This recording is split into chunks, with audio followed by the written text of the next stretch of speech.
மார்க்கெட்ல முக்கியமான டிஸ்பியூட் ஒன்று இருக்கு, இன்சைடர் ட்ரேடிங். அதை பத்தி உனக்கு தெரியுமா? தெரியுமா? இன்னைக்கு நம்ம அதை தான் பார்க்க போறோம். Insider trading. இன்சைடர் ட்ரேடிங்னா வேற ஒன்றும் இல்லை, ஒரு பெரிய கம்பெனி இருக்கு, அந்த கம்பெனியோட ஷேர்ஸை வந்து இல்லீகலா நம்ம கொடுக்கறது தான். இல்லீகலா எப்படின்னா, இப்போ அந்த கம்பெனில சிஇஓ அவங்களாம் இருப்பாங்க, அவங்க ஒரு பெரிய கம்பெனிக்கு கான்ட்ராக்ட் போடும்போது அந்த கான்ட்ராக்டை வந்து அவங்க கம்பெனில வேலை செய்யறவங்களுக்கு மட்டும் தான் தெரியும் அந்த பெரிய கான்ட்ராக்ட் நடக்குதுன்ட்டு. அந்த கான்ட்ராக்ட் தெரிஞ்சவங்க எல்லாம் வெளியே இல்லீகலா சொல்லி அதுக்கு அந்த ஷேரை அவங்களை பை பண்ண சொல்லி காசு வாங்கிடுவாங்க. காசு வாங்கிட்டு அந்த இன்ஃபர்மேஷனை லீக் பண்ணிடுவாங்க. அதுதான் பெரிய ஒரு டிஸ்பியூட்டு. அது தெரிஞ்சவங்க பை பண்ணோன்னா இந்த ஷேர் வேல்யூ இன்க்ரீஸ் ஆனதுக்கு அப்புறம் அவங்களுக்கு லாபமாயிரும். இதுதான் இன்சைடர் ட்ரேடிங். இதுல இன்னொரு ஆக்சுவலி நான் வந்து கெயினை பத்தி சொன்னேன். ஸ்டாக் மார்க்கெட்ல இன்சைடர் ட்ரேடிங் பத்தி ஒரு க்ரோவா இருக்கும்போது அதை எப்படி சேல் பண்ணுவாங்க இல்லீகலா அப்படிங்கிறது நான் அதை பத்தி சொன்னேன்.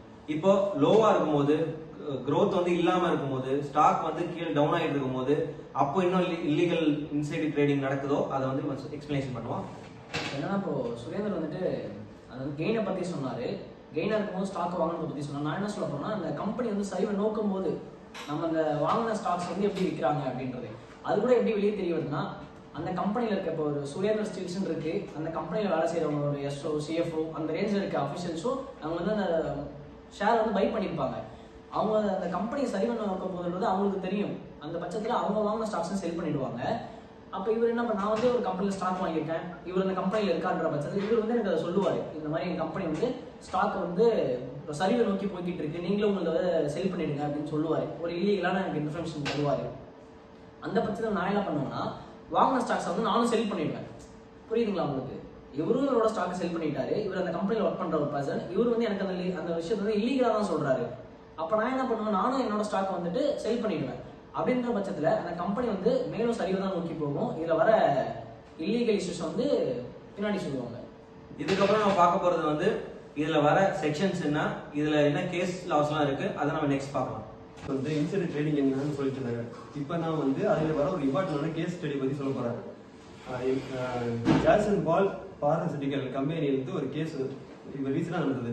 அது என்னன்னா, அந்த கம்பெனியில் முன்னாள் சிஎஃப்ஓ அவர் வந்து அந்த கம்பெனியோட லீகல் இன்ஃபர்மேஷனை வந்து வெளியில செல் பண்ணிடுவாரு. அது யாருக்கு செல் பண்ணாருன்னா, மணிஷ்குமார் யாதவ் செல் பண்ணிடுவாரு. இது வந்து மாட்டினதுக்கு அப்புறம் 2 பேரையும் 1 வருஷத்துக்கு ஷேர் மார்க்கெட்லயே இல்லாம பேன் பண்ணிட்டாங்க. அதுல வந்து முன்னாள் இசிஓ இருந்த சுப்பாராவ் வந்து அவருக்கு வந்து 10 லட்ச ரூபா ஃபைன் பெனால்ட்டியா போட்டாங்க.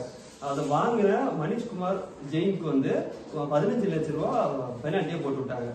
சரி, இதுக்கப்புறம் வந்து இதே மாதிரி தப்பு நடக்காம இருக்க என்னெல்லாம் சட்டம் இருக்குன்னு சொல்லுவோம்.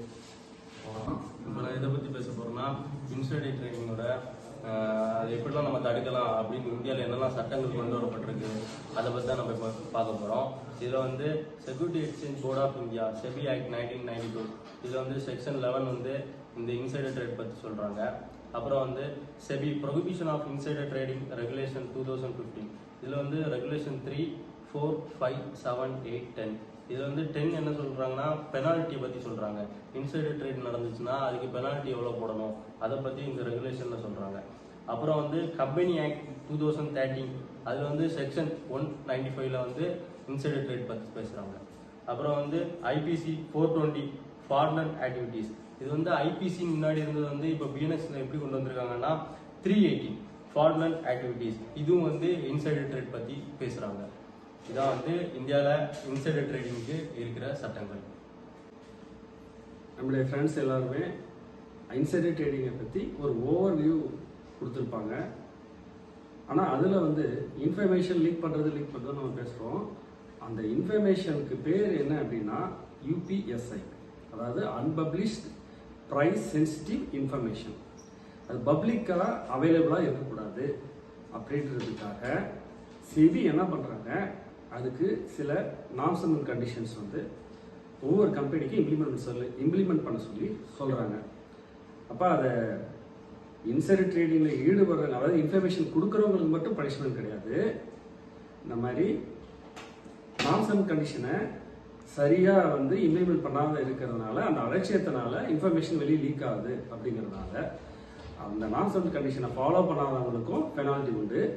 இது எப்படின்னா லாஸ்ட் இயர் வந்து இந்த இன்ஃபோசிஸோட சிஓவுக்கு 25 lakhs வந்து இந்த மாதிரி அடிக்குட் நார்ம்ஸ் அண்ட் கண்டிஷன்ஸ் வந்து ஃபாலோ பண்ணல அப்படிங்கிறதுக்காக 25 lakhs வந்து செபி வந்து பெனால்ட்டி போட்டிருக்காங்க. Viewers, thank you for your patience.